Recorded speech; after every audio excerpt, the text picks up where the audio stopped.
So before we do anything, we have to give you this piece of information because it's important. We want everybody to remember that this dinner is not a White House event. It is run by the White House Correspondents Association, a nonprofit organization of journalists. The president is historically invited as a guest. This year, for the first time, this president decided to go. So you need to know that.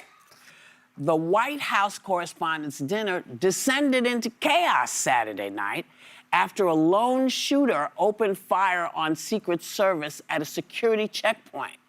Now, some of our friends at ABC News who were there gave their accounts of what happened. Take a look.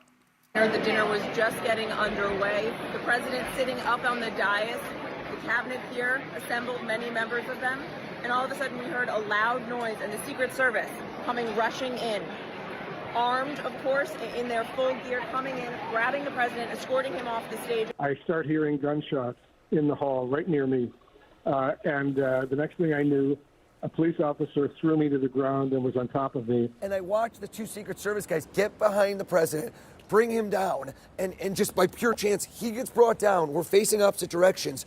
Right next to me. In my head, I go, oh no, are we about to die? I didn't know if he was shot, but I did not rule it out. No part of me was like, he's okay.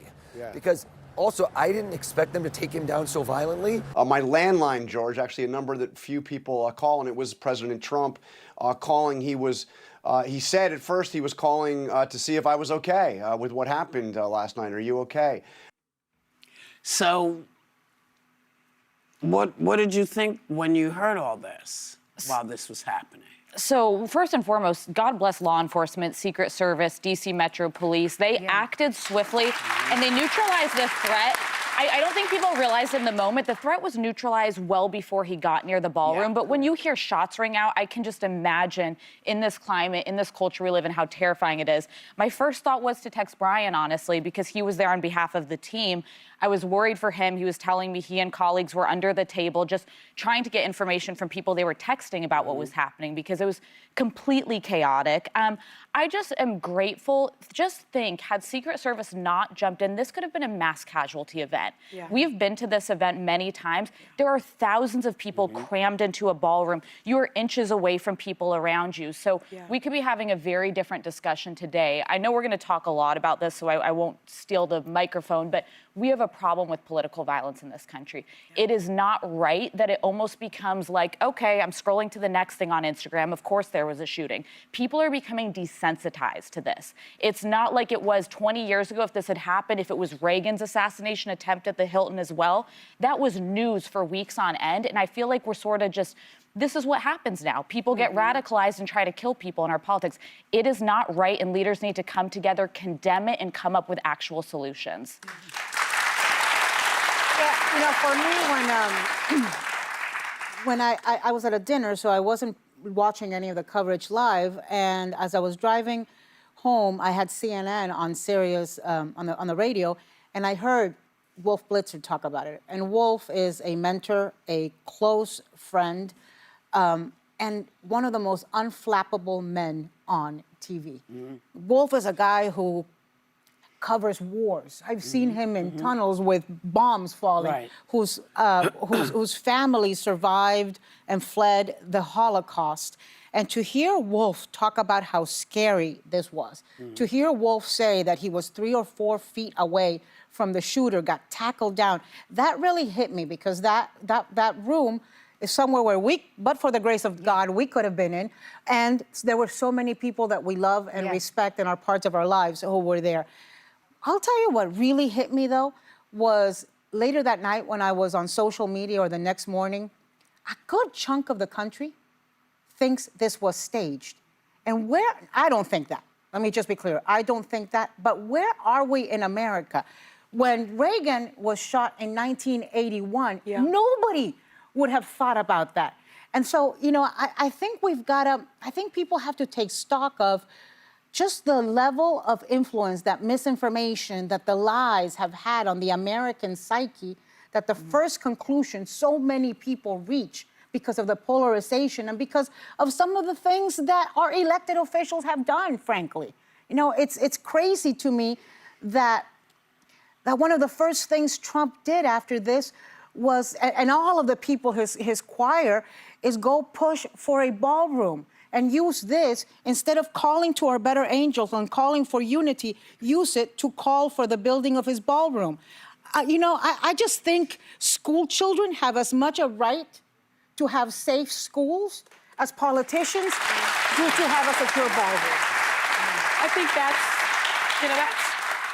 that's where I was going to go with this, because we all have been there together, actually.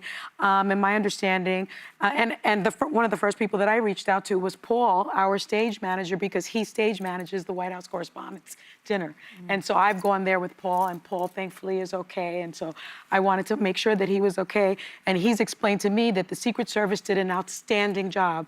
This ballroom is at the very, very bottom of the Hilton Hotel.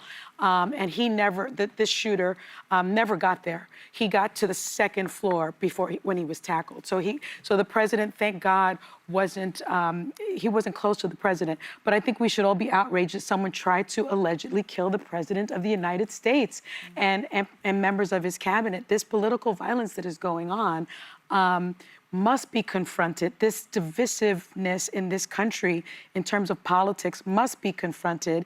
And what we also must confront is that our country is a country that has more guns than people, more personal guns than people. So if we are not going to do something about the proliferation of guns and about the lack of gun control in this country, then we must do something to protect our citizens, and we must do something to protect our political public servants. Because let's remember, this guy got on a train with firearms and was able to travel from California to Washington, D.C., was able to check in to a hotel, which journalists actually call the Hinckley Hotel because of the Hinckley assassination attempt on President Reagan and the almost mortal injury of James Brady. And so the fact that he was able to move about so easily with loaded firearms should be terrifying to us and should be, again, an inflection point in this country for gun control, for safety, and for us all to come together as a people. We really need and Anna, you mentioned we could be telling a different story today. Imagine if he had had an explosive, because right now we're talking about guns, and he also had knives and other things. But again, this could have ended so differently, considering the access he had in this hotel, the very location of this dinner since the 60s. It could have been a different story. We talk about this all the time. We talk about guns, we say all the stuff, and then it goes away. People forget. So,